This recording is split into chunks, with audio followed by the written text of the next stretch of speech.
సాక్ష్యం. మీకు ఈ మొదటి కీర్తన మనందరికి బాగా తెలిసిన కీర్తన కదా. సండే స్కూల్ పిల్లలకి బాగా నేర్పిస్తారు కదా, యవనస్తులకి కదా, అందరికీ వచ్చిన కీర్తన ఇది. ఈ కీర్తన భాగము నా జీవితాన్ని భద్రపరిచిందని చెప్పడానికి ఏ సందేహం లేదు. ఇది నా 3rd క్లాస్లో నేను 3వ తరగతి చదువుతున్నప్పుడు మా సండే స్కూల్ టీచరు నాకు ఇచ్చిన కంఠత వాక్యం. అప్పుడు ఎందుకు ఇచ్చారో నాకు తెలియదు, కానీ నేటి వరకు కూడా ఆ కంఠత వాక్యమే నా స్కూల్ లైఫ్ని కాపాడింది, నా కాలేజ్ లైఫ్ని కాపాడింది, నా జీవితాన్ని భద్రపరిచింది అని చెప్పడానికి చాలా సంతోషిస్తున్నాను. ఈ కంఠత వాక్యము నన్ను భద్రపరిచింది. ఓకేనా? కనుక ఈ 6 వచనాలలో ఉన్న ఆ సారాంశము, 6 వచనాల్లో ఉన్న సంగతులు ఒక వ్యక్తి పుట్టినది మొదలుకొని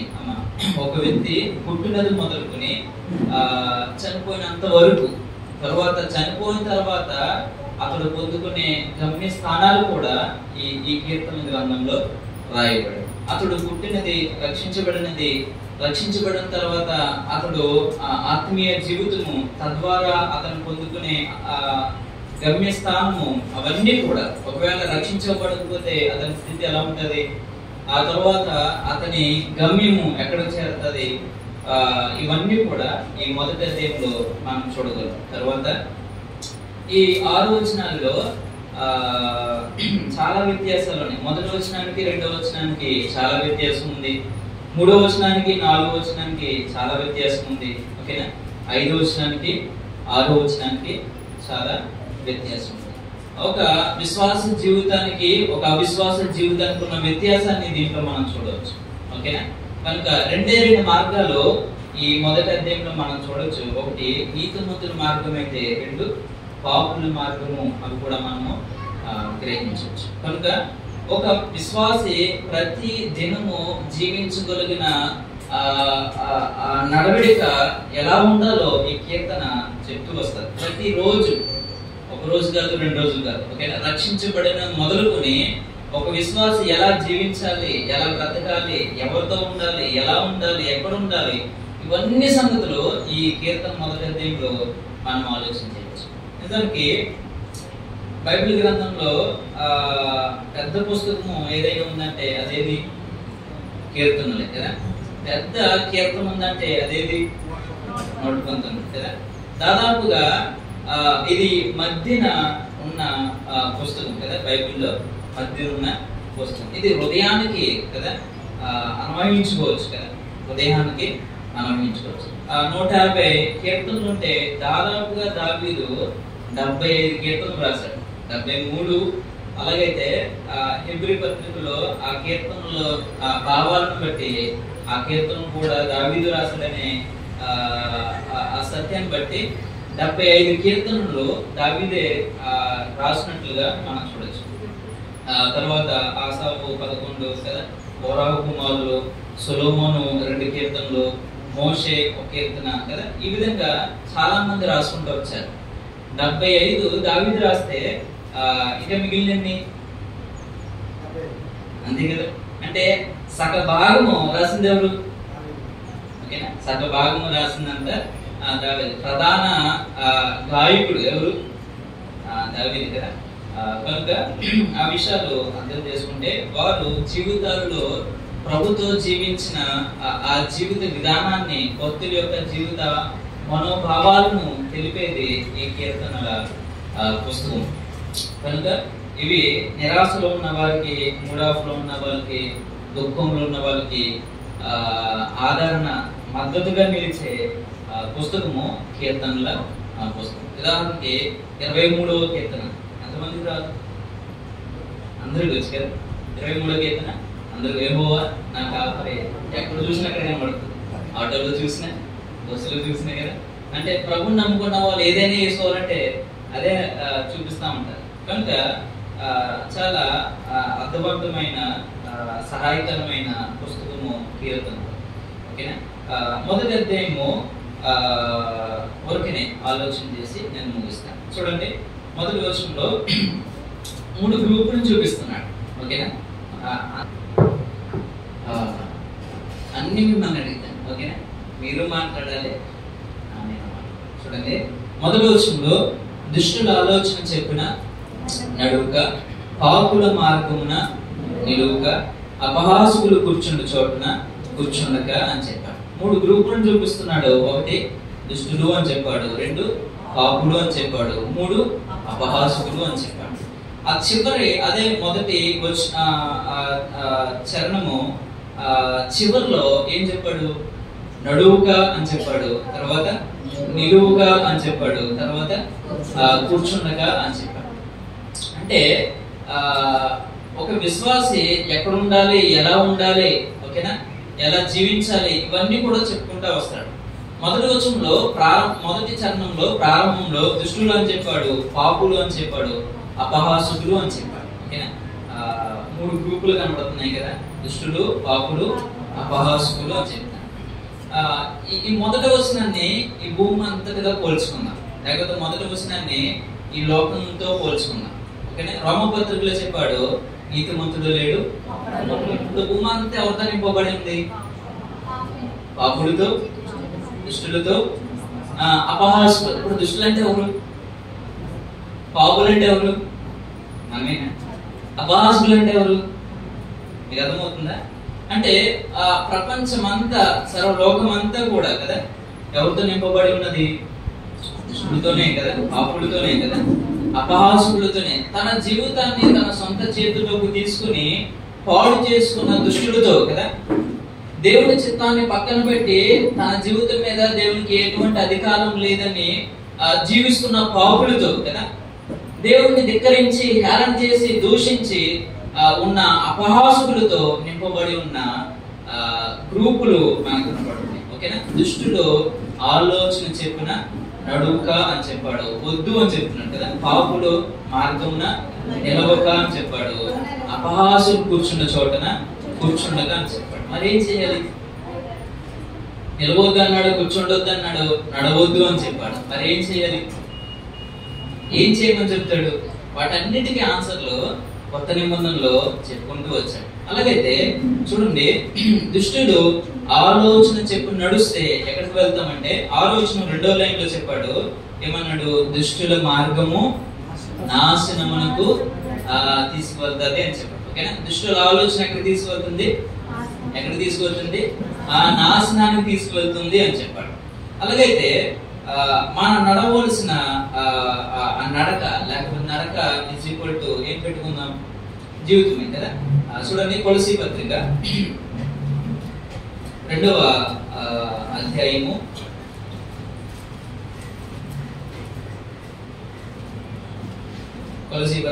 2వ అధ్యాయము 6వ వచనం చూడండి.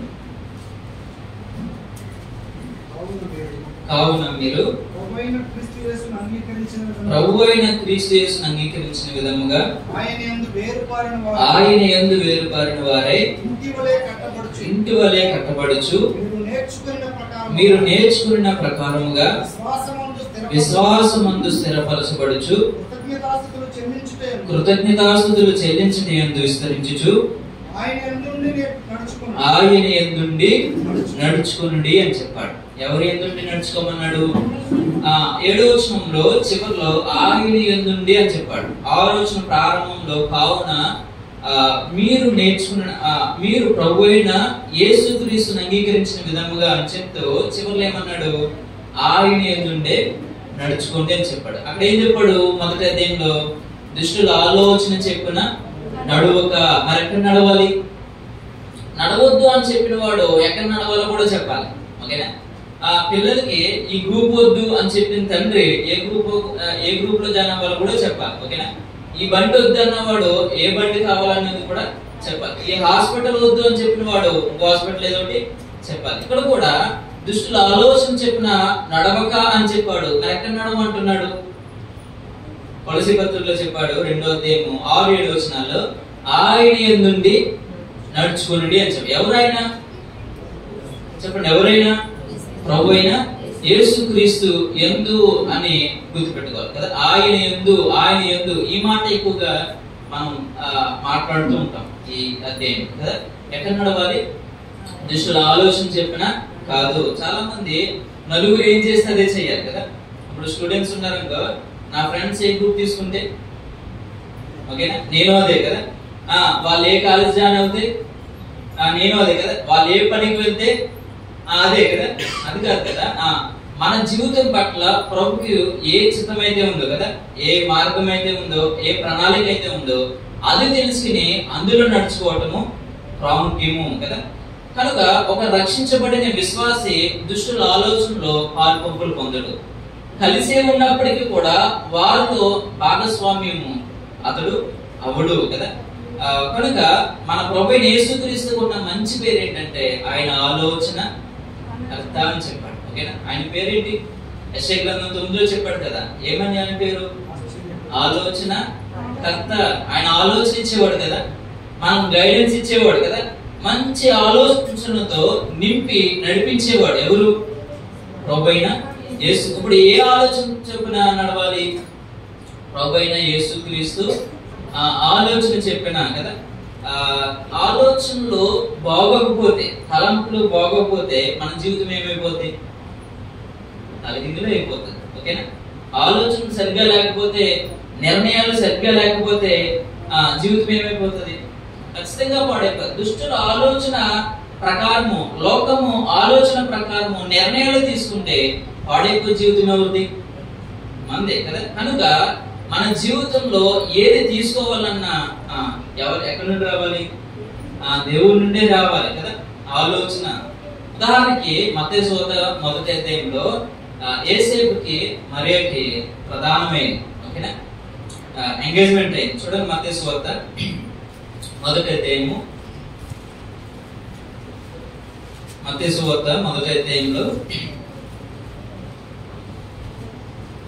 18వ వచనంలో పరిశుద్ధాత్మ వలన గర్భవతి అయింది అని చెప్పాడు.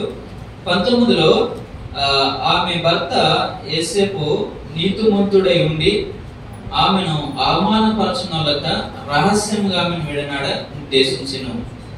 ఆ సమయంలో యేసేపు యొక్క పరిస్థితి ఎలా ఉంటుందో చెప్పండి. ఎంగేజ్మెంట్ అయింది, చాలా ప్రేమించాడు ఓకేనా, చాలా అంటే చాలా ప్రేమించాడు, ప్రధానమైంది. ఇప్పుడు తెలిసిన వార్త ఏంటి?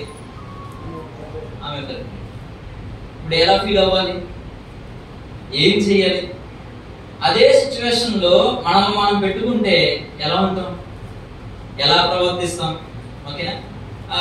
అటువంటి టైంలో కదా ఇప్పుడు మన ఇళ్లలో కూడా బాగా కోపం వచ్చినాకో చేతులు ఉన్నది ఏదైనా సరే ఏమవుద్ది అంతే కదా. చాలా సందర్భం చెప్తా ఆ టైంలో ఏం చేశాను నాకే తెలియదు కదా. అనగా పరిస్థితులు బాగాలేనప్పుడు, భయంకరమైన సమయంలోకి మనం ప్రవేశించినప్పుడు ఏం కోల్పోతాం? నిదానంగా కూర్చుని ఏం చేద్దామని ఆలోచిస్తామా? అటువంటి టైంలో కంగారులో ఏమేదో చేస్తాం కదా. అక్కడ చూడండి 20వ వచనంలో అతడు ఈ సంగతులను గూర్చి ఆలోచించుకొనుచుండగా అని చెప్పాడు. ఏం చేస్తున్నాడు? ఆలోచన చేస్తున్నాడు ఓకేనా. కొంత సమయం తీసుకున్నాడు, లేకపోతే ప్రార్థన చేస్తుండగా. ఆ తర్వాత రాయబడిన మాట చూడండి, ఆలోచించుకొనుచుండగా ఇదిగో ప్రభు దూత స్వప్నమందు ప్రత్యక్షమై కదా. అసలు విషయం ఏంటో చెప్పాడు. ఆలోచన లేకుండానే ఓకేనా కంగారులో, ఆ చిరాకులో, ఆ పరిస్థితిలో అతడు ఏదేదో తీసుకున్నాడనుకో ఎలా ఉంటుంది జీవితం? అతని గురించి చదువుతామా? ముందే చెప్పాడు అతడు నీతిమంతుడు అని చెప్పాడు ఓకేనా. కనుక ఆలోచన కదా, మన ఆలోచనలు అన్ని ఎరిగిన వాడు మన ప్రభువైన యేసుక్రీస్తు కదా. మత్తయి సువార్త 9వ అధ్యాయంలోనే ఒక వ్యక్తిని అతడు ప్రభువైన యేసుక్రీస్తు రక్షించినప్పుడు, లేకపోతే పాపాలు క్షమించినప్పుడు కొంతమంది 3వ వచనంలో శాస్త్రులు ఈ విధంగా ఇతను దేవదూషణ చేస్తున్నాడు అని చెప్పాడు. 3వ వచనం చూడండి, ఇదిగో శాస్త్రుల్లో కొందరు ఇతడు దేవదూషణ చేయించున్నాడని తమలో తాము అనుకొనగా అని చెప్పాడు. 4వ వచనంలో యేసు వారి తలంపులను గ్రహించి ఆ తలంపులకు ఒక పేరు పెట్టాడు. ఏంటి ఆ పేరు? కింద చూడండి, మీరెందుకు మీ హృదయములలో దురాలోచన అని చెప్పాడు. దాని పేరు పెట్టింది ఏంటి? ఇప్పుడు వారు దురాలోచన ఒక బోర్డు మీద రాసి పెట్టారా? ఎక్కడున్నాయి కదా? ఓకేనా? తమలో తాము ఆలోచించుకుని చుండగా అని పైన చెప్పాడు. ఓకేనా? ఇప్పుడు ప్రభు ఆలోచనకు ఒక పేరు పెట్టి మీ హృదయాల్లో ఏం చేస్తున్నారు? దురాలోచన అని చెప్పాడు. ఓకేనా? ఇప్పుడు ప్రభుకి మాట మాత్రమే వినపడుతుందా? హృదయంలో ఉన్న ఆ ఉద్దేశం కూడా కనబడుతుందా? గతముందా యేసు ప్రభు ఆయన ఆరోహణమైనప్పుడు, ఓకేనా, పునరుద్ధానం అయినప్పుడు ప్రకటన గ్రంథం మొదటి అధ్యాయంలో యోహాను పద్మసు దీపంలో మొదటి అధ్యాయం 13 నుండి 16 మధ్యలో ఆయన సౌందర్యాన్ని, మహిమలో ఆ సౌందర్యాన్ని యోహాను చూస్తున్నప్పుడు యేసు ప్రభు గురించి ఒక మాట రాసి వచ్చాడు. ఆయన నేత్రాల గురించి చెప్పాడు. ఓకేనా? సౌందర్యంలో చాలా చెప్పుకుంటారు. వస్త్రాల గురించి రాశాడు, పాదాల గురించి రాశాడు, చేతుల గురించి రాశాడు, శిరస్సు గురించి రాశాడు. ఇప్పుడు ఆ నేత్రాల గురించి రాస్తున్నప్పుడు ఏం చెప్పాడు తెలుసా? ఆయన నేత్రాలంట అగ్ని జ్వాల వలె ఏమవుతున్నాయి చూస్తారా? ప్రకటన గ్రంథం మొదటి అధ్యాయము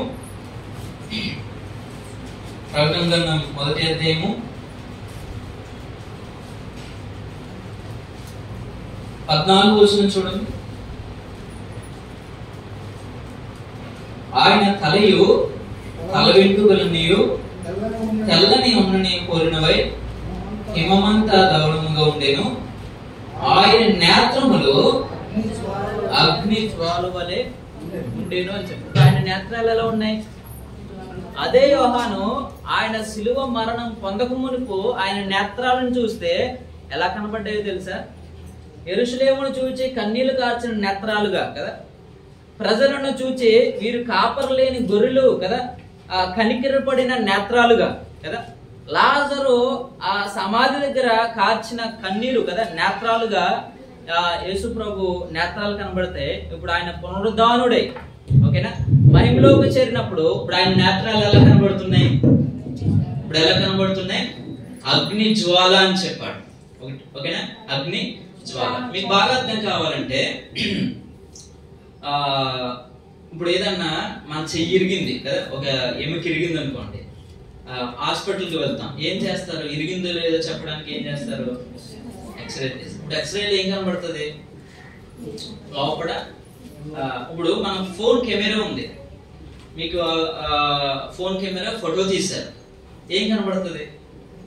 ఏం డ్రెస్ వేసుకున్నాము, ఓకేనా, మన దేహము కదా, మన ముఖము మాత్రమే కనబడుతుంది. అలాగైతే ఇప్పుడు ఎక్స్రేకి ఏం కనబడుతుంది? లోపడున్న పార్ట్స్ కనబడుతుంది. ఓకేనా? ఇప్పుడు యేసు ప్రభు నేత్రాలు కనుక పైన దేహం మాత్రమే కాదు, ఏం కనబడుతుంది? లోపడున్న. మీకు అర్థమవుతుందా? ఫోన్ కెమెరాకి మాత్రము ఏం కనబడుతుంది? పైనే అలంకరణ మాత్రమే కనబడుతుంది. ఓకేనా? ఎక్స్రేకి మాత్రము లోపడున్న. ఓకేనా? ఇప్పుడు మన నేత్రాలతో ఒక వ్యక్తిని చూసినప్పుడు పై రూపమే మనకు కనబడుతుంది, కానీ ఇప్పుడు ప్రభు చూస్తే ఎలా కనబడుతుంది? ఇక్కడ వారి హృదయంలో ఉన్న ఆలోచన గ్రహించాడు అని చెప్పాడు. మీకు తెలుసా? 2-3 అధ్యాయాలు చదవండి. ప్రకటన గ్రంథం 7 సంఘాల గురించి చెప్పాడు. 7 సంఘాల్లో మాట్లాడుతూ ప్రభు యేసుక్రీస్తే 2-3 వచనాల్లో ఇంకే స్వరం వినపడదు. ఓకేనా? ఇంకే మాట వినపడదు. యేసు ప్రభు సంఘాలతో మాట్లాడుతూ వచ్చిన విషయాలను మనం గమనించవచ్చు. ప్రతి సంఘంతో చెప్పిన మాట ఏంటో తెలుసా? కొన్ని కామన్ వర్డ్స్ దాంట్లో ఉంటాయి. ఏంటంటే ఒక మాట నేను ఎరుగుదును అని చెప్పాడు. ప్రతి సంఘంతో చెప్పాడు. ఏమి ఎరిగిన వాడంట? నేను ఎరుగుదును, నీ క్రియలు నేను ఎరుగుదును, నీ సహనము, నీ ప్రేమ, ఓకేనా, నీ పరిచర్య, నీ కష్టము, నీ దరిద్రము, ఓకేనా, అన్నీ ఎరుగును అని చెప్పాడు. ఎలా ఎరిగిన వాడు? ఆయన సమస్తాన్ని ఎరిగినవాడు కదా. ఆయన కంటికి మరుగైనది ఏది లేదు కదా. కనుక మన హృదయంలో ఆలోచన కూడా ఆయన ఎరిగినవాడు. ఓకేనా? పక్క విశ్వాసి పట్ల నీ ఆలోచన ఏంటో తెలుసా? గర్వముందా? పక్క కుటుంబం పట్ల నీ ఆలోచన ఏంటో కూడా తెలుసు. ఇతరుల పట్ల ఓకేనా, ఒకరు దీవించబడుతున్నారనుకో, ఆ వ్యక్తిని బట్టి నువ్వేం ఆలోచిస్తున్నావో, అసూయ పడుతున్నావో ప్రభు తెలుసు. లేకపోతే వారు ఆశీర్వాదాలను బట్టి ప్రభుని మహిమపరుస్తున్నావో ప్రభు తెలుసు. మనం మాత్రం పైకి కనబడతాం. చాలా వందనాలండి, దేవుడు మిమ్మల్ని దీవించాడు. హృదయంలో మీకు అర్థం ఉందా? కనుక మన ఆలోచనలు ఎరిగిన వాడు ఎవరు? మరి ఎలా ఉండాలి ఆలోచనలు? మీకు అర్థం ఉందా? మన ఆలోచనలు ఎలా ఉండాలి? కనుక ఎవరు ఆలోచన ప్రకారంగా చెప్పండి, ఎవరు ఆలోచన ప్రకారంగా నడుచుకోవాలి? దుష్టుల ఆలోచన చెప్పిన నడువక. మరి ఎవరు ఆలోచన ప్రకారం? అక్కడ చెప్పాడు దుష్టులు కాదు ఆయన యందు అని చెప్పి. ఆయన ఇసుకొట్టి ఎవరు? యేసుప్రభువే కదా, ఆయన యందు. ఓకేనా. రెండో మాట పాపుల మార్గమున నిలువక. ఓకేనా. పాపుల మార్గమున మరెక్కడ నిలవాలి? మరెక్కడ నిలవాలి? ఎఫెసీ పత్రిక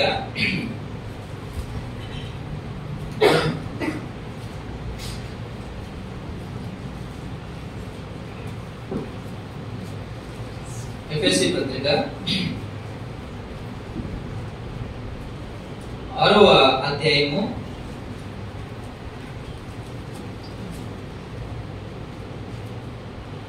11వ వచనంలో 10వ వచనంలో ఇలా చెప్పాడు చూడండి. 10వ వచనంలో తుదుకు ప్రభు యొక్క మహాశక్తిని బట్టి ఆయన యందు అని చెప్పాడు కదా. ఎవరి యందు? ఆయన యందు. ఇప్పుడు 15వ వచనం చూడండి. మరియు 15వ వచనంలో పాదములకు సమాధాన సువార్త వలన సిద్ధ మనసు చోడు తొడుగుకుని నిలువబడుడి అని చెప్పాడు. చాలా కవచాలు 7 వెపన్స్ అని చెప్తారు. చివరిలో ప్రార్థనను కూడా వెపన్ గా భావించి 7 వెపన్స్ అన్నమాట. ఇక్కడ 6వ అధ్యాయము 10వ వచనం నుండి విశ్వాసి ఆ యుద్ధ రంగంలో ధరించవలసిన ఆ సర్వాంగ కవచం గురించి చెప్తూ వచ్చాడు. ఇప్పుడు ఇవన్నీ ధరించవలసింది ఎక్కడ? ఆయన యందు. 10వ వచనంలో ఆయన యందుండి ఒక్కొక్కటి ధరించండి. ఓకేనా. డాలు పట్టుకోండి. ఓకేనా. హెల్మెట్ కదా, ఇవన్నీ చెప్తూ వచ్చాడు. 15వ వచనంలో ఏమన్నాడు? చివరిలో జోడు తొడుగుకుని నిలవబడుడి అని చెప్పి. ఎక్కడ నిలబడాలి? ఎక్కడ నిలబడాలి? ఆయన యందు. అంటే ఎవరి యందు? ఎక్కడ నిలవకూడదు? పాపుల మార్గమున. ఓకేనా. పాపులు ఎవరు? పాపులు ఎవరని పిలుస్తాం? అర్థమవుతుంది కదా. కనుక పాపుల మార్గమున నిలువక ఎక్కడ నిలవాలి? ఆయన యందుండి నిలవాలి. ఎక్కడ ఉండాలో చెప్పాడు. ఓకేనా. దుష్టుల ఆలోచన చెప్పి నడువుక అని చెప్పాడు. ఎవరితో నడవాలో చెప్పాడు. పాపుల మార్గం నిలవద్దు అన్నాడు. ఎక్కడ నిలవాలో చెప్పాడు. మూడో మాట అపహాసకులు కూర్చుండ చోటన కూర్చుండక. మరెక్కడ కూర్చోవాలి? అపహాసకులు అంటే ఎవరినంటే మనం అపహాసం చేసేవాళ్ళు. ఓకేనా. దూషించేవాళ్ళు. ఓకేనా. కూర్చుండక అని చెప్పాడు కదా. ఇప్పుడు ఎక్కడ కూర్చోవాలి? ఇదే ఎఫెసీ పత్రిక 2వ అధ్యాయము 7వ వచనం చూడండి. ప్రభు మనం ప్రేమించి మనకి ఇచ్చిన స్థానము 2వ అధ్యాయము 7వ వచనంలో ప్రతి మాటలో ఇదే మాట చదువుతున్నాం. నందు.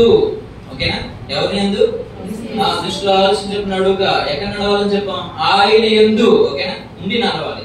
పాపుల మార్గం నిలువుక. ఎక్కడ నిలవాలి?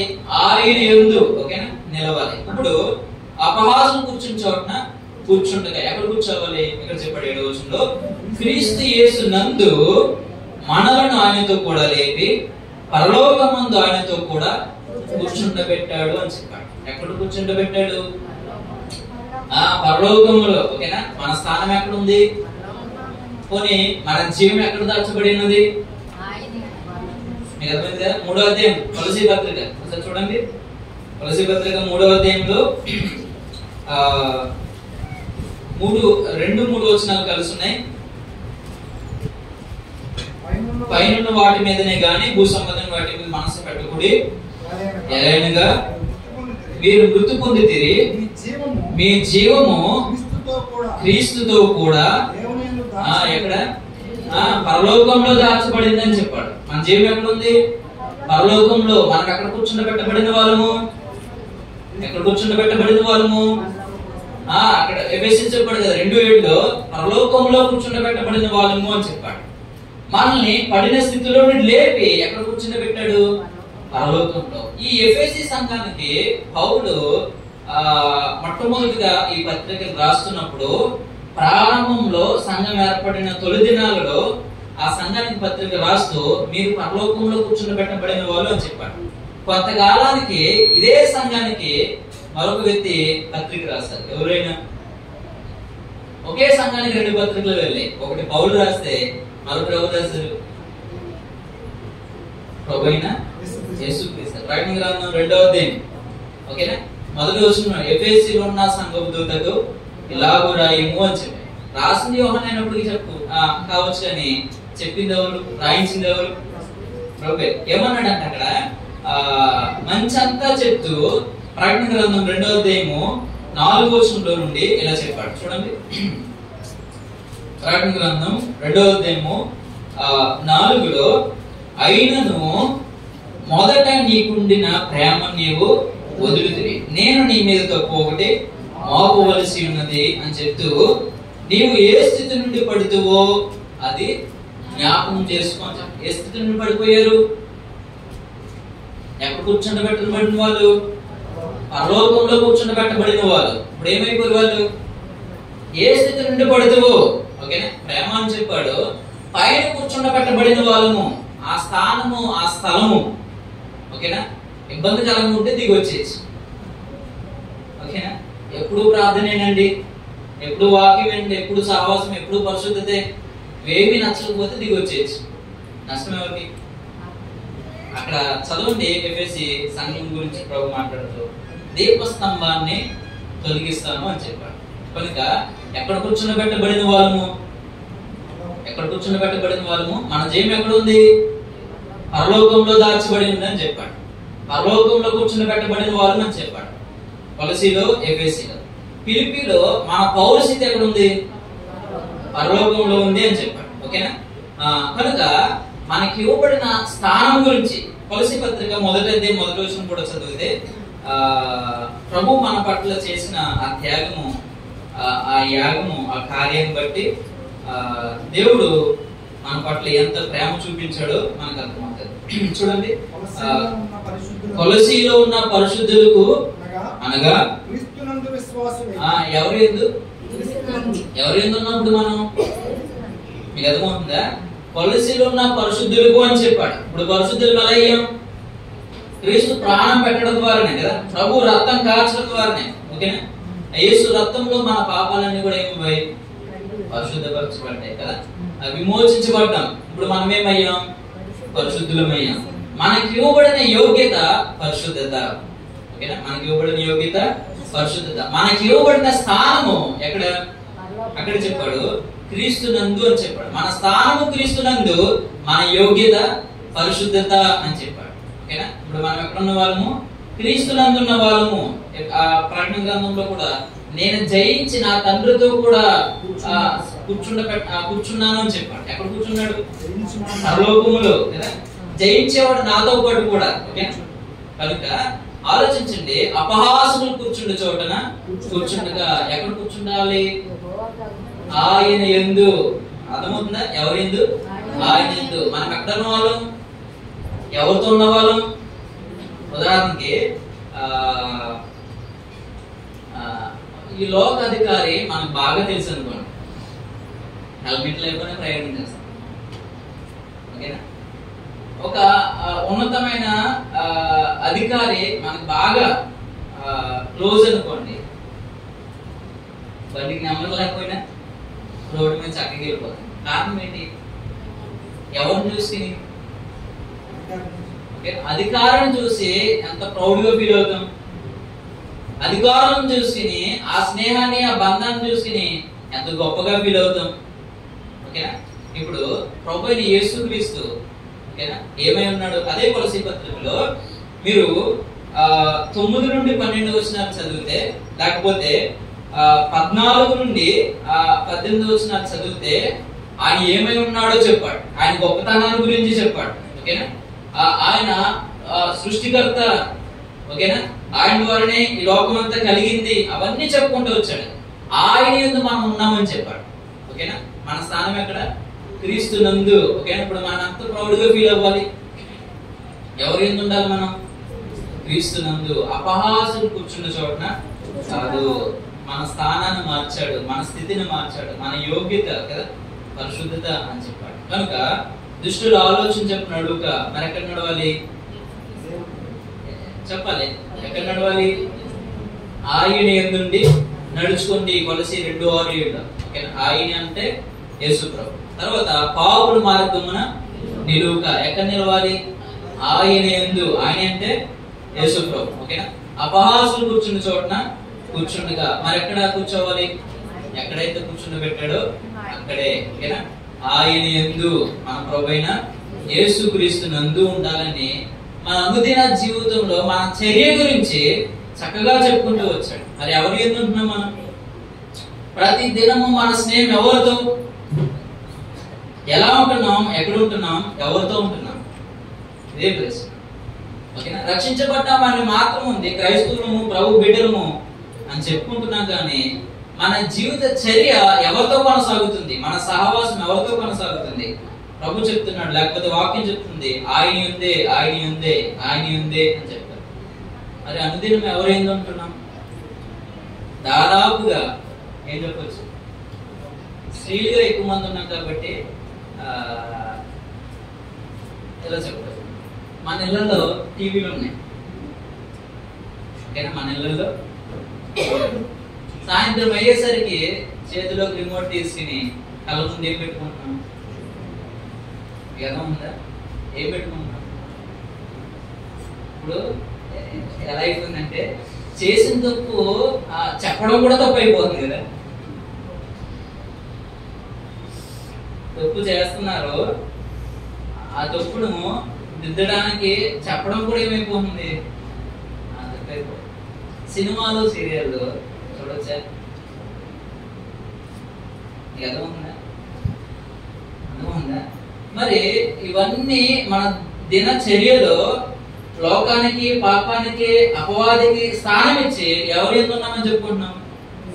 మీకు తెలుసా, మొదటి వచనమంతా లోకం అని చెప్పుకున్నాం కదా. మొదటి వచనమంతా లోకం. ఇప్పుడు రెండో వచనం చదవండి. రెండో వచనం, యెహోవా ధర్మశాస్త్రమునందు ఆనందించుచు. ఇప్పుడు రెండో వచనం ఏం కనబడుతుంది? వాక్యం కనబడుతుంది. ఓకేనా? రెండో వచనం ఏం కనబడుతుంది? వాక్యము కనబడుతుంది. ఓకేనా? ఇప్పుడు మొదటి వచనం అంతా లోకము. ఒకప్పుడు మనం లోకంలో ఉన్న వాళ్ళమే, అమ్మా లోకంలో ఎంజాయ్ చేసిన వాళ్ళమే. ఎంటర్టైన్మెంట్, ఎంజాయ్మెంట్ కదా ఎక్కడ దొరికింది మనకి? మొదటి వచనంలోనే దొరికింది. ప్రభు మహా ప్రేమను బట్టి మొదటి వచనంలో నుండి రెండో వచనంలోకి, అనగా సంఘంలోకి దేవుడు మనల్ని ఏం చేశాడు? దాటింపజేశాడు. యోర్దాను దాటినట్లుగా కదా. పాపంలో నుండి నీతిలోకి కదా,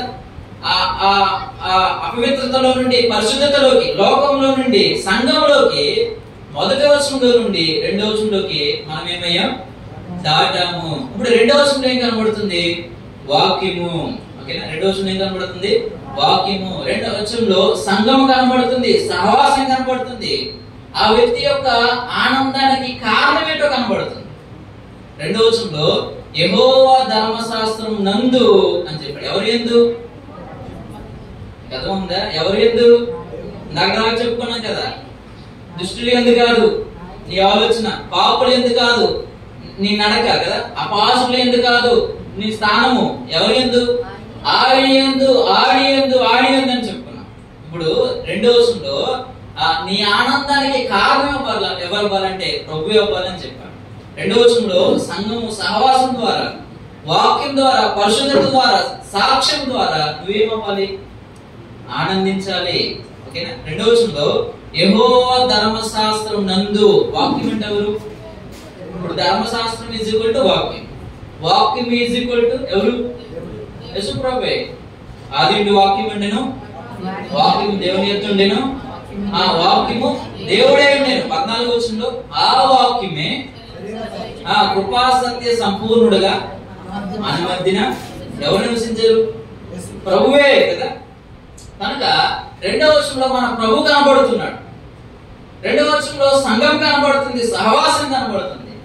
మొదటి వచనంలో నుండి రెండవ వచనంలోకి మనము దాటాము. ఓకేనా? ఇప్పుడు రెండవ వచనంలోకి వచ్చిన మనము, రక్షించబడిన మనము ఎక్కడ ఉండాలి? ఎవరితో ఉండాలి? ఎలా ఉండాలి? మీకు అర్థమైందా? ప్రభుతోనే మన అనుదిన జీవితము. ఎఫెసీ పత్రిక మీరు చదవండి, 6 అధ్యాయాల్లో చెప్పుకొచ్చాడు. ఆయన యందు చూద్దామా, చూడండి. ఎఫెసీ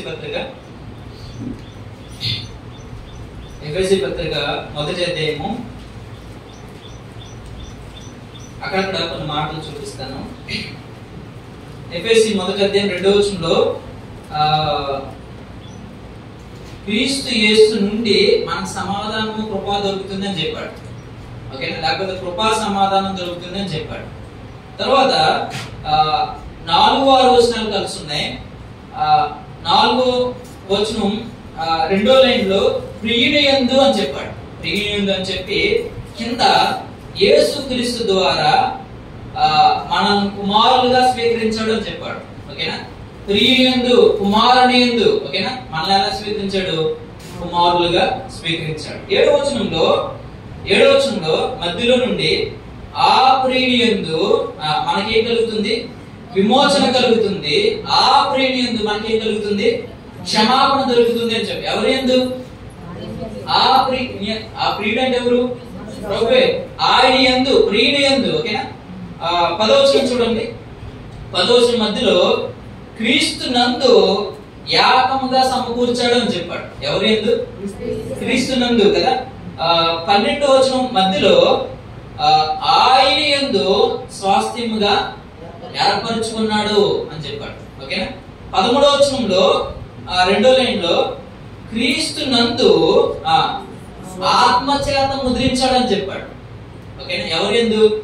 క్రీస్తు నందు ఆత్మచేత ముద్రించాడు. 17-19 వచనాల్లో మధ్యలో క్రీస్తు నందు అపరిమితమైన శక్తిని మనకు అనుగ్రహించాడు అని చెప్పాడు.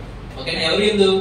క్రీస్తు. అంటే రక్షించబడిన విశ్వాసి ఉన్న స్థానాన్ని గుర్తిస్తూ తద్వారా పొందుకున్న ఆశీర్వాదాన్ని చూపించుకుంటూ వచ్చాడు. ఓకేనా?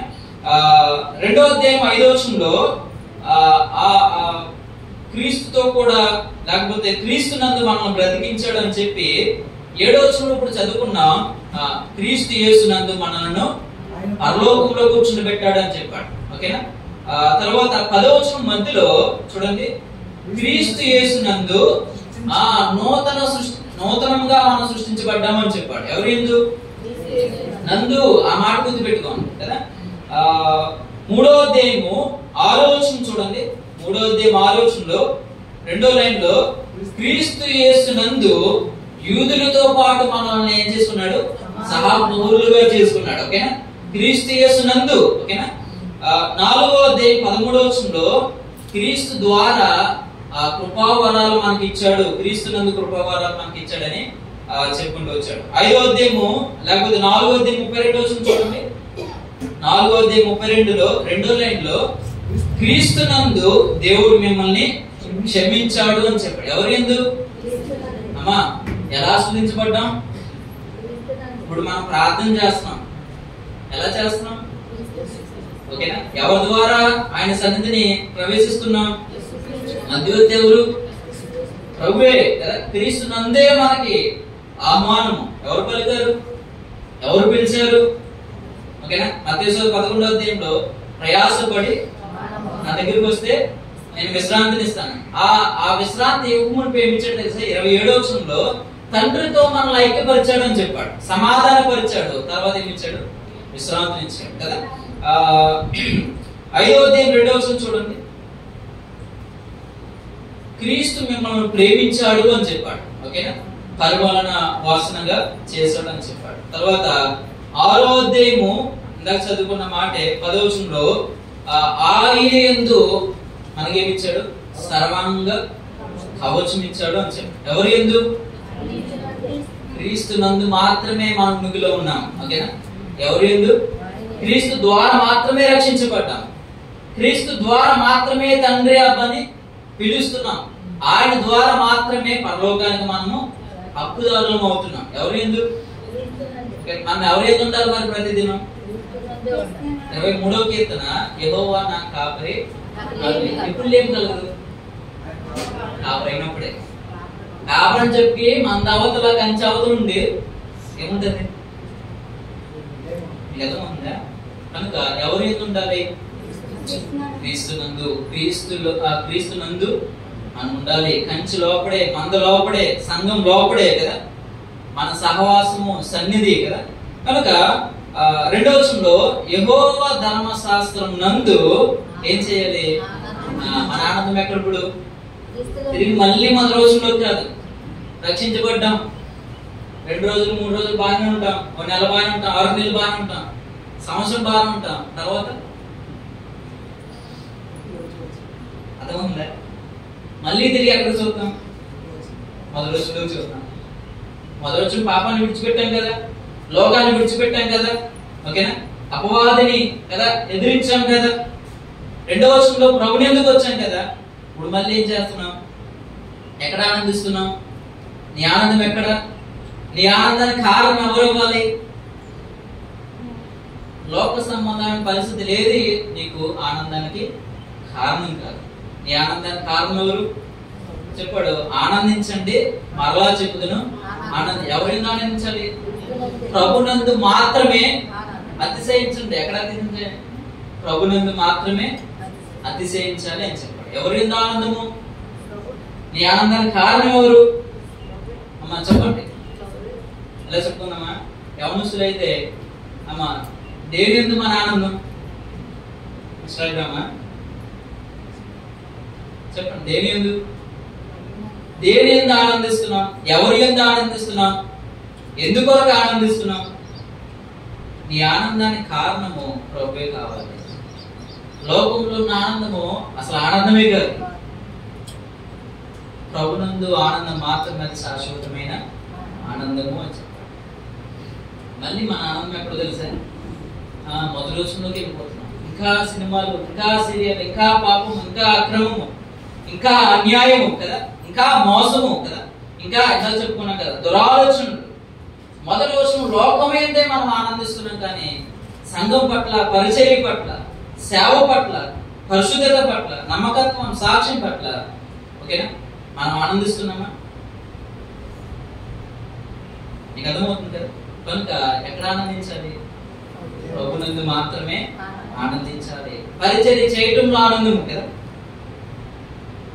సేవ చేయటంలో ఆనందం కదా. ఇసుకుపోవటం, అయిపోతే తొందరగా ఇంటికి పరిగెట్టుకు వెళ్ళిపోవటం ఇవి కాదు కదా. ఎంత ప్రయాసపడతామో అంత ఆనందాన్ని మనము హృదయంలో పొందుకుంటాము. కనుక రక్షించబడ్డ నీవు ఎక్కడ ఆనందిస్తున్నావు? దేని ఎందు ఆనందిస్తున్నావు? ఎవరి ఎందు ఆనందిస్తున్నావు? ఒక్కసారి ప్రశ్న వేసుకో. మార్పు రాకపోతే మన ఆనందానికి కారణం ఎవరో తెలియకపోతే చాలా ప్రమాదం. మనుషులైనా సరే, పెద్దలైనా సరే, ఎవరైనా సరే కదా. ప్రభువే మన ఆనందానికి, వాక్యం నందు ఆనందం. రెండవ వచనం చదవండి, ముగిస్తాను. కీర్తనలు 1వ అధ్యాయం 2వ వచనంలో యెహోవా ధర్మశాస్త్రము నందు ఆనందించుచు దివారాత్రము దానిని ధ్యానించువాడు ధన్యుడు అని చెప్పాడు. ఎవరు ధన్యుడు? యెహోవా ధర్మశాస్త్రము ధ్యానించువాడు ధన్యుడు అని చెప్పాడు. ఓకేనా? ధన్యత 2 రకాలుగా చెప్పుకోవచ్చు. యేసు ప్రభు నా గురించి లోకం ఏమనుకుంటుంది అని చెప్పినప్పుడు చాలా మంది చాలా రకాలుగా చెప్పారు. ఒకరు ఇర్మియా అన్నారు, ఒకరు బాప్తిస్మ యోహాన్ అన్నారు, ఓకేనా, ఒకరు మోషే అన్నారు, ఒకరు ప్రవక్తల్లో ఒకరుగా గుర్తిస్తున్నారు. ఓకేనా, చాలా రకాలుగా యేసు ప్రభు గురించి అభిప్రాయాలు కలిగి ఉన్నారు. అన్ని అభిప్రాయాలు యేసు ప్రభు గురించి కలిగి ఉండడానికి కారణం ఏంటంటే ఆ ముందు వచనంలో చెప్పాడు, 12వ వచనంలో పులిసిన బోధ. ఓకేనా, పులిసిన బోధను బట్టే యేసు ప్రభు గురించి సరైన అవగాహన, ఓకేనా, ఆ వెలుగును వాళ్ళు సరిగ్గా చూడలేకపోయారు. పేతురు ఇలా చెప్పాడు, అయితే మీరేమనుకుంటున్నారు అన్నప్పుడు పేతురు ఏమన్నాడు? నీవు నిజముగా దేవుని కుమారుడు అయిన క్రీస్తు అన్నప్పుడు ఈ విషయం నీకు బయలుపరిచింది ఎవరు? మత్తయి 16 ఎవరు బయలుపరిచారు? పరలోకంలో ఉన్న తండ్రి నీకు బయలుపరిస్తేనే కానీ ఇది నీకు తెలియలేదు. సీమోను బరయోనా, నీవు ఎవరు? ధన్యుడు. ఓకేనా, అర్థమవుతుందా? ప్రభువును ప్రభువుగా తెలుసుకోవటమే ఏంటది? అర్థమవుతుందా? ప్రభును ప్రభుగా తెలుసుకోవటమే ధన్యత. ఓకేనా? రక్షించబడటం ధన్యత, సత్యాన్ని తెలుసుకోవడం మరి ధన్యత. ఓకేనా?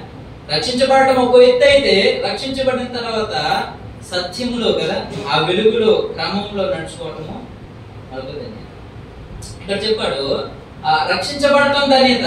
ఇక్కడ ధ్యానించేవాడు, వాక్యం ప్రకారంగా జీవించేవాడు మరీ ధన్యత. యేసు ప్రభు వాక్యం ప్రకటిస్తున్నప్పుడు ఒక తల్లి వచ్చి, అసలు నీ తల్లి ఎంత గొప్పదో తెలుసా? ఏమన్నది?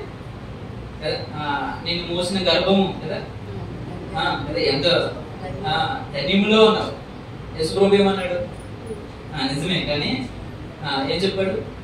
పరలోకంలో నా తండ్రి చిత్త ప్రకారం, లేకపోతే ఈ వాక్యం ప్రకారంగా జీవించేవాడు మరీ అని చెప్పాడు.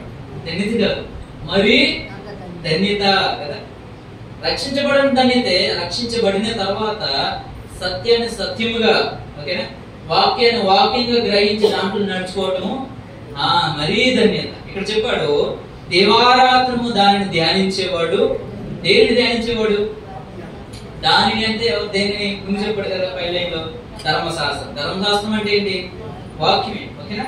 కనుక ఎప్పుడెప్పుడని చెప్పాడు? సాధ్యమేనా? సాధ్యమేనా? సాధ్యం కాదా? అవునా? మరి ఎప్పుడు సాధ్యము? ఎప్పుడు సాధ్యమో తెలుసా? ఎవడైతే దాని ఆనందిస్తాడో వాడు మాత్రమే దేవరాత్రము దానిని ధ్యానిస్తాడు. ఆనందించడం అంటే దాని అర్థం ఏంటి? ప్రేమించడం. మీ పిల్లలంటే మీకు బాగా ఇష్టం, కష్టమైన నష్టమైన అడిగి చేసి పెడతాం లేదా? కష్టమైన కదా. ఇప్పుడు ప్రభు అంటే నీకు బాగా ఇష్టం, వాక్యం అంటే బాగా ఇష్టం, ఏం చేస్తావు? ఏం చేస్తాం? ప్రేమించేవాడు మాత్రమే దేవారాత్రం దాన్ని ఏం చేస్తాడు? ధ్యానిస్తాడు. ఓకేనా? చదవటం వేరే, ధ్యానించాడు. నేను రోజు న్యూస్ పేపర్ ధ్యానిస్తున్నాను. ఎవరు చెప్తారు? ఎవరు చెప్తారు? న్యూస్ పేపర్ ఏం చేస్తాం? నేను చదివింది ఈరోజు తెలియం, చదివే శుద్ధులు పెడతాం. ఓకేనా? మరి ధ్యానించడం అంటే ఏంటి? ఓకేనా? నువ్వు ఈ దినము ఏదైతే చదువో దాన్ని మీకు బాగా చెప్పాలంటే ఒక ప్రేమికుడిని ఉదాహరణగా తీసుకోవచ్చు. ఓకేనా? ఏదో పని చేసుకుంటూ ఉంటాడు, కాకపోతే ప్రతి క్షణము ఎవరి దృష్టిలో ఉంటారు? ఎవరినైతే ప్రేమిస్తున్నాడో అదే తన ప్రేమను ఎవరికైతే అంకితం చేశాడో తనను ఏం చేస్తాడో, ఎన్ని పనులైనా కదా, ప్రతి పనిలో కూడా కదా జ్ఞాపకం చేసుకుంటేనే, ఆలోచన చేస్తూనే. వాక్యం కూడా అంటే ధ్యానించడం అంటే అదే నువ్వు చదివింది ఆ దినమంతా కూడా ఏం చేయాలి? ధ్యానించాలి. ఎప్పుడెప్పుడు అని చెప్పాడు? యెహోషువ మొదటి అధ్యాయంలో కూడా అది చెప్పాడు. ఏం చేయమన్నాడు? దేవరాత్రము దానిని ధ్యానించాలి. అది నువ్వు తప్పుపోకూడదు కదా. అక్కడ ఉన్న ఆజ్ఞను ఇక్కడ ఉన్న వ్యక్తి ఏం చేస్తున్నాడు? పాటిస్తున్నాడు అని చెప్పాడు. దేవారాత్రము దానిని ధ్యానించేవాడు ధన్యుడు అని చెప్పాడు. ధన్యుడు అంటే మన తెలుగు పర్యాపదాల్లో అదృష్టవంతుడు, ఆనందకరమైన జీవితాన్ని జీవించేవాడు. ఓకేనా? కనుక ధన్యత ఎలా వస్తుంది? నిజమైన ఆనందం ఎవరి ద్వారా వస్తుంది? సాక్ష్యం ఎలా వస్తుంది? అర్థమవుతుందా? మొదటి రోజుల్లో లోకంలో నుండి రెండో రోజుల్లో దాటాము, పరిశుద్ధపరచబడ్డాం. ఇప్పుడు క్రీస్తునందున్న వాళ్ళము, క్రైస్తవులుగా విశ్వాసులుగా చెప్పుకుంటున్న వాళ్ళము ఎవరు ఏంది ఉండాలంటే ప్రభునందు మాత్రమే ఉండాలి. నీ ప్రతి దినం నీ మాట ఎలా ఉండాలో చెప్పాడు. ఓకేనా? నీ నడక ఎలా ఉండాలో చెప్పాడు. నీ ఆలోచన ఎలా ఉండాలో చెప్పాడు. ఓకేనా? ప్రతి దినము నీ చర్య ఎవరితో కొనసాగించాలంటే ప్రభుతోనే అని చెప్పాడు. ఓకేనా? ప్రతి దినము రక్షించబడిన ప్రతి విశ్వాసి ప్రభుతోనే చివరి వరకు కదా సాగాలి అని చెప్పుకుంటూ వచ్చాడు. అతను 3వ వచనంలో ఫలబద్ధమైన జీవితాన్ని జీవిస్తాడు అని ఒక చెట్టుతో పోల్చుతూ మాట్లాడాడు. ఓకే? ఎలా ఉంటాడంటే 3వ వచనంలో ఆకు వాడక తన కాలం ముందు ఫలమిచ్చు చెట్టు వలె ఉండును, అతడు చెన్నదంత్యు సఫలము. ఆ క్రైస్తవ జీవితము, ఓకేనా, వాక్యం ప్రకారంగా జీవించడము, క్రీస్తుతో అనుదినము జీవించడము, తద్వారా అతను ఫల జీవితాన్ని 3వ వచనంలో చూపించుకుంటూ వచ్చాడు. ఇప్పుడు చెట్టుకి ప్రాముఖ్యమైనది ఏంటంటే ఫలమే. ఓకేనా? ఇక్కడ ఏం చెప్పాడంటే ఆకు కూడా ప్రాముఖ్యమే అని చెప్పాడు. ఆకు ఎండిపోక అది పచ్చగా అది నిలిచి ఉందంటే ఆ చెట్టు యొక్క ఆరోగ్యాన్ని చూపిస్తా ఉంటారు. ఓకేనా? ఇప్పుడు ఆకు వాడిక అని చెప్పాడు. ఎప్పుడు ఫలిస్తాడు? ఇప్పుడు చెట్టు వేసాం, ఫలించట్లేదని ఏం చేద్దాం? ప్రతి 12 నెలలు అది కాసేవాలంటే కుదురుద్దా? ఇప్పుడు చెట్టుకి ఏముంది? ఒక సీజన్ ఉంది కదా. మామిడి ఎక్కడ కాస్తాయి? ఎప్పుడు కాస్తాయి? సమ్మర్లోనే కాస్తాయి. ఓకేనా? చెట్టుకి అనేది ఖచ్చితంగా ఒక కాలం ఉంది. ఓకేనా? నిన్ను కూడా ఎలా పోల్చాడు?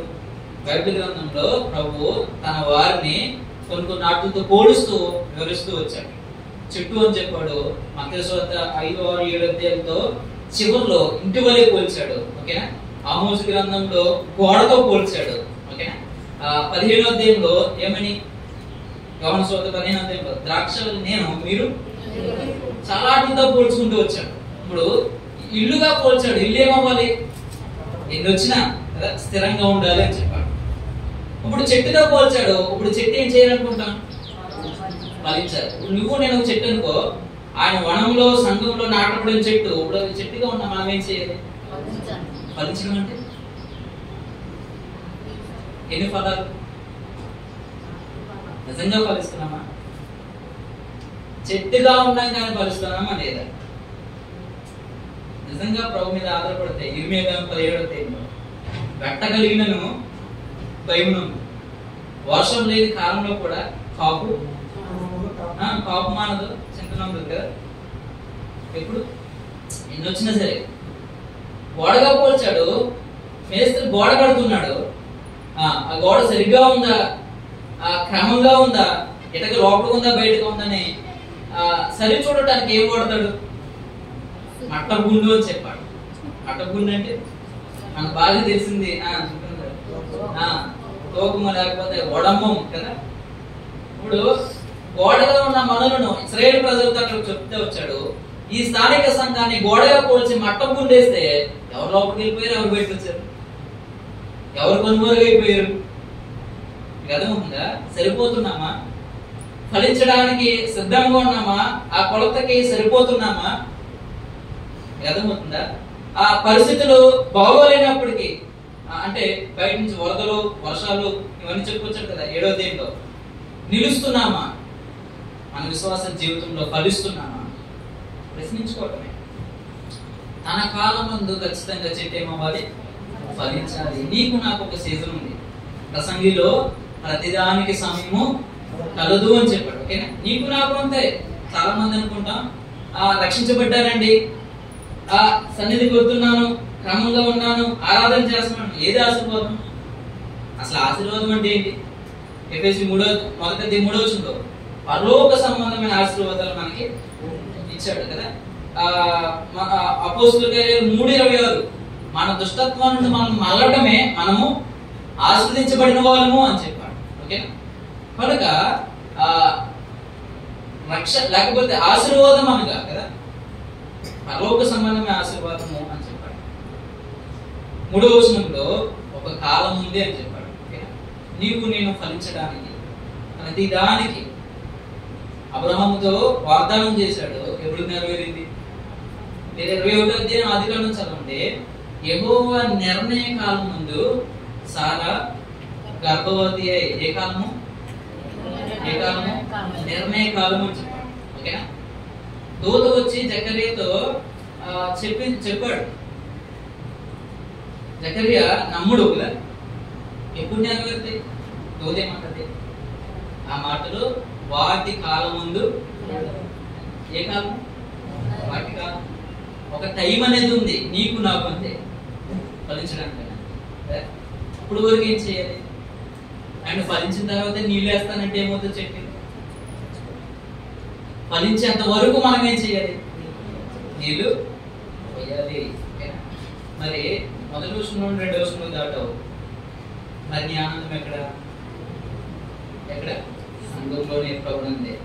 మళ్ళీ నువ్వు మొదటి రోజునాన్ని చూడకూడదు. ఓకేనా? మళ్ళీ మొదటి రోజు ఆనందాల కొరకు వెళ్ళకూడదు. మళ్ళీ వెనక్కి తిరిగి వాళ్ళు యోధాన్ని చూసినట్లుగా కదా, మళ్ళీ నువ్వు వెనక్కి అడుగు, వెనక్కి అది లోతు భారీ చూసినట్లుగా ఓకేనా? ఇప్పుడు అటు విధంగా నువ్వు వాక్యం ప్రకారంగా జీవించినట్లయితే 3వ వచనంలో ఆశీర్వాదం ఎవరికి? అర్థమైందా? 3వ వచనంలో ఆశీర్వాదం ఎవరికి? అర్థమైందా? 3వ వచనానికి 4వ వచనానికి చాలా వ్యత్యాసం ఉంది. మొదటి వచనం 2వ వచనం చాలా వ్యత్యాసం ఉంది. మొదటి వచనం లోకము, 2వ వచనం ఏంటి? సంఘము. సంఘంలో ఉన్నవారు, మందులో ఉన్నవారు. అయితే నువ్వు ఎక్కడున్నావు ఆలోచించు, మనం ఎక్కడున్నామో ఆలోచించు, మన ఆనందం ఎక్కడుందో ఆలోచించు. ఎప్పుడైనా ఒక నా స్థితిని మార్చావు, ఓకేనా, నా యోగ్యతను మార్చావు, నా స్థానాన్ని మార్చావు, పాపంలో ఉన్న లోకంలో ఉన్న నన్ను తీసుకొచ్చి నీ మందిరంలో లేకపోతే నీ సన్నిధానంలో నన్ను నిలుపావు, పరలోకంలో కూర్చుని పెట్టావు, నా జీవాన్ని నువ్వు దాచావు. ఎంత ధన్యత ఇది! ఇంకా మొదలు చూడాలని ఆనందిస్తున్నావా? ఎక్కడ తీసుకువస్తుంది? చివరి రోజుల్లో చెప్పాడు, నాశనమునకు నడుపును అని చెప్పాడు. ఏంటా నాశనం? నాశనం ఏంటది? అగ్ని గుండము. ఓకేనా? బ్రీఫ్ గా 4-5 ఒక నిమిషంలో చెప్పేసి చూపిస్తాను. 4వ వచనంలో దుష్టులు అలాగున ఎలాగుండగా, మొదట చెప్పాను, అన్ని మిమ్మల్ని అడిగారు. ఓకేనా? 4వ వచనంలో దుష్టులు అలాగుండగా, ఎలాగుండగా, 3వ వచనంలో ఆగుండగా ఎలా ఉంటారు వీళ్ళు? గాలికి చెదరగొట్టు పొట్టు వలె ఉంటారు అని చెప్పాడు. ఓకేనా? రక్షించబడిన వ్యక్తి, ఆస్వాదించబడిన వ్యక్తి నీటి యోర నాటబడిన చెట్టుగా స్థిరంగా ఉంటాడు. ప్రభుని లేని వ్యక్తి ఎలా ఉంటాడంట? గాలికి చెదరగొట్టు పొట్టు వలె ఉంటాడు అన్న. స్థిరత్వము లేని కదా, నిలబడలేని కదా, గాలికి ఎగిరిపోయే పొట్టు అని చెప్పాడు. చేలుంటాయి, ధాన్యాన్ని ఎగరబోసేటప్పుడు ఇక్కడ వెనకాల పెద్ద ఫ్యాన్ పెట్టి ధాన్యాన్ని ఎగరబోస్తాం. ఓకేనా? ధాన్యాన్ని ఎగరబోసినప్పుడు గింజ ఎక్కడ పడుతుంది, పొట్టు ఎక్కడ పడుతుంది? గింజ ఎక్కడ పడుతుంది? ఎగరబోసే ఆయన పాదాల దగ్గర పడుతుంది. పొట్టు ఎక్కడ పడుతుంది? అంత దూరంలో పడుతుంది. ఇప్పుడు ఆ పొట్టుని తీసుకుని ఎక్కడ పెడతాం? అగ్గికే కదా. ఓకేనా? మరి గింజ ఎక్కడ? ఎలా చెప్పుకున్నావా? నాటబడిన చెట్టుగా ఉన్నావా, ఆయన పాదాల దగ్గర పడే గింజగా ఉన్నావా, లేకపోతే ఎగిరి పడే పొట్టుగా ఉన్నావా? దుష్టులు అలాగుండక, ఎలాగుండక, 3వ వచనం లాగుండక. ఓకేనా? స్థిరత్వంగా నాటబడిన చెట్టుగా లేక కదా, ఎగిరిపోయే అగ్నికి ఆవిరైపోయే పొట్టుగా దుష్టులు నమ్మనవారు కదా, స్థిరత్వం లేనివారు కదా, గాలికి ఎగిరిపోయేవారు కదా, అలా ఉంటారు అని చెప్తే 5వ వచనంలో వీరందరినీ కూడా సమకూర్చి ఆయన తీర్పు తీర్చాడు అని చెప్పాడు. 5వ వచనం చూడండి. కాబట్టి న్యాయ విమర్శనలో దుష్టులను, నీతిమంతులు సభలో పాపులను నిలువురు అని చెప్పాడు. ఇప్పుడు ఏం చేశాడు? సెపరేట్ చేశాడు. అంటే ఉదాహరణకి 25వ అధ్యాయము అది అవతలైనప్పటికీ కూడా గొర్రెలను మేకలను వేరు చేసినట్లు ఏం చేశాడు? ఇక్కడ నీతిమంతులను అనీతిమంతులను ఏం చేశాడు? వేరు చేశాడు. ఓకేనా? ఆ రోజు తెలిపోతుంది కదా. శిష్యుడు నేను పీకేమా అంటే ఏమన్నాడు? గౌతు నేను చూసుకుంటాను కదా. ఎవరు పీకుతారు? న్యాయమైన తీర్పు కదా. ఈ లోకంలో న్యాయం మనకు దొరకకపోవచ్చు కదా, కానీ ఒక రోజున న్యాయం ఇచ్చేది ఎవరు? ఆ తీర్పు ఎలాంటిదంటే న్యాయ విమర్శన, న్యాయ తీర్పు అని చెప్పాడు. న్యాయంగానే కదా. కొరింథీ పత్రికలో కూడా 5వ అధ్యాయం 10వ వచనంలో ఏది చేసినప్పటికీ అది మంచి అయినను చెడైనను రోజు దేవుని ఎదుట మనం ఏం చెప్పాలి? లెక్క అప్పగించాలి. 5వ వచనంలో తీర్పు తీర్చాడు, సెపరేట్ చేశాడు. 6వ వచనంలో ఏం చేశాడు?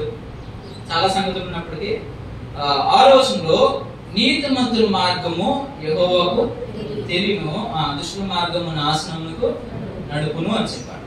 ఓకేనా? ఇప్పుడు వారి నిర్ణయాలను బట్టే, వారి జీవితం యొక్క తీరును బట్టి వారి గమ్యాలు ఏమవ్వాయి? నిర్ణయించబడ్డాయి. ఓకేనా? వారి జీవితం ఈ లోకంలో ఎలా అయితే వారు నిర్ణయించుకున్నారో కదా, మలుచుకున్నారో, దాన్ని బట్టి వారి జీవితాలు, వారి గమ్యాలు ఏమవ్వాయి? 2 మార్గాలు. ఒకటి నీతిమంతుల మార్గం, 2 పాపుల మార్గం. ద్వితీయోపదేశం 30వ అధ్యాయం 19వ వచనంలో మీ కళ్ళ ముందే పెట్టానని చెప్పాడు. ఓకేనా? మన కళ్ళ ముందు ఏమున్నాయి? నాశనంకి వెళ్ళిపోయే మార్గము కదా, మంచి మార్గము, రెండు మార్గాలు మన ముందే ఉన్నాయని చెప్పాడు. నిర్ణయం అవుతుంది. ఆ రోజుల్లో నీతిమంతుల మార్గం యెహోవాకు తెలియను. ఎందుకు తెలుసు? దశలోని రాసిన పత్రంలో సదాకాలం నేను మీతో ఉందును అని చెప్పాడు కదా. వీళ్ళు ఎక్కడ ఉంటారు? ప్రకటన గ్రంథంలో వారు ప్రహారీ అవతల ఉంటారు అని చెప్పాడు. ఎక్కడ ఉంటారంటారు? వెలుపల ప్రహారీ అవతల ఉంటారు. ఎవరు? నమ్మని వారు, దుష్టులు కదా. చాలా లిస్టు ఆ ముందు అధ్యాయంలో చెప్తూ వచ్చారు. పిలుపువారు, అబద్ధికులు, విగ్రహార్థకులు, అవన్నీ చెప్పుకుంటారు. కనుక నీ నిర్ణయం బట్టే, నీ ఆలోచన బట్టే, నీ జీవితం యొక్క వ్యవహారాన్ని బట్టే నీ గమ్యాలు ఏమవుతాయి? నిర్ణయించబడతాయి. ఇంకా మొదటి వచనంలోనే ఆనందమని, సంతోషమని కదా, రంగుల రాటమని కదా, ఆనందిస్తే చివరికి ఎక్కడికి వెళ్తావు? నాశనం. అయితే ప్రభువైన యేసుక్రీస్తు ఏం చేశాడు?